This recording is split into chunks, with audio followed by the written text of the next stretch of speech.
மத்திய ஊழல் கண்காணிப்பு ஆணையத்தினுடைய தலைமையகம் எங்க இருக்கு அப்படின்னா டெல்லியில தான் இருக்கு. வேற எங்கேயுமே கிடையாது. இந்த டெல்லியில இருக்கக்கூடிய தலைமையகத்துலதான் அவங்க இந்த விசாரணை எல்லாமே நடத்துறது. இது போக அவங்க விசாரணை நடத்துறாங்க, அவங்க செயல்படுறாங்கன்னு சொல்றோம். அதற்காக ஒரு செயல்முறைகள் இருக்குமா இல்லையா? அந்த செயல்முறைகளை அவங்களே உருவாக்குறதுக்கு அதிகாரம் நாடாளுமன்றம் கொடுத்திருக்கு.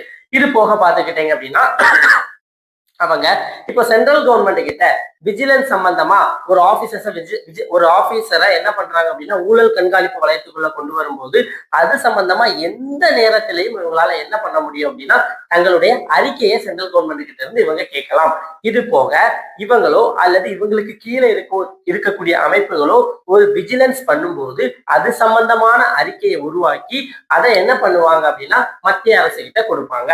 மத்திய அரசு அதன் பிறகு என்ன ஆக்ஷன் எடுக்கணும் அப்படிங்கிறத மத்திய அரசு எடுப்பாங்க. அப்போ ஃபர்தரா முதல்ல இவங்க ஒரு என்கொயரி ஆரம்பிச்சு அந்த என்கொயரி சம்பந்தமான அறிக்கையை மத்திய அரசு கிட்ட கொடுத்து மேலும் நடவடிக்கை எடுங்க அப்படின்னு சொல்லிட்டு மத்திய அரசு கிட்ட சொல்லுவாங்க. இந்த அறிக்கையை சப்மிட் பண்ணும் போதே இவங்க என்ன தப்பு பண்ணியிருக்காங்க அப்படிங்கறத இவங்க சொல்லிடுவாங்க. சோ அதனால மத்திய அரசு இவங்க கிட்ட இருந்த அறிக்கையை வாங்கி அது சம்பந்தமா கரெக்டான என்ன பண்ணணும் அப்படின்னு ஆக்ஷன் எடுக்கணும். ஒருவேளை ஆக்ஷன் எடுக்காம இருந்தாங்க அப்படின்னா ஏன் எடுக்கல அப்படிங்கிற காரணத்தையும் சொல்லணும்.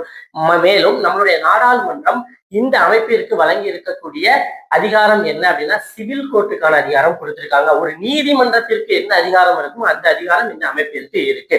இவங்க தங்களுடைய வருடாந்திர அறிக்கை ஒரு வருடம் முழுவதும் செயல்பட்டு வருடாந்திர அறிக்கையை இந்திய நாட்டின் குடியரசுத் தலைவர் கிட்ட கொடுப்பாங்க.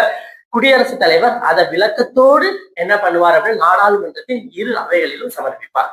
இது போக இன்னொன்னு இருக்கு. 2011 மத்திய அரசு இடித்துரைப்பாளர்கள் சட்டம் அப்படின்னு சொல்லக்கூடிய விசில் ப்ளோயர்ஸ் ஆக்ட் கொண்டு வந்தாங்க. யாரு இந்த விசில் ப்ளோயர்ஸ் இடித்துரைப்பாளர்கள்?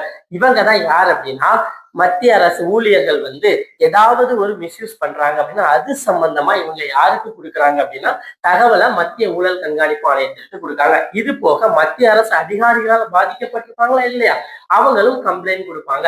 இவங்க 2 பேரையும் பாதுகாக்கிறதுக்கு 2011 இடித்துரைப்பாளர்கள் சட்டம், இங்கிலீஷ்ல அதுக்கு பேர் விசில் ப்ளோயர்ஸ் ஆக்ட் அப்படிங்கிற ஆக்டை மத்திய அரசு கொண்டு வந்தது.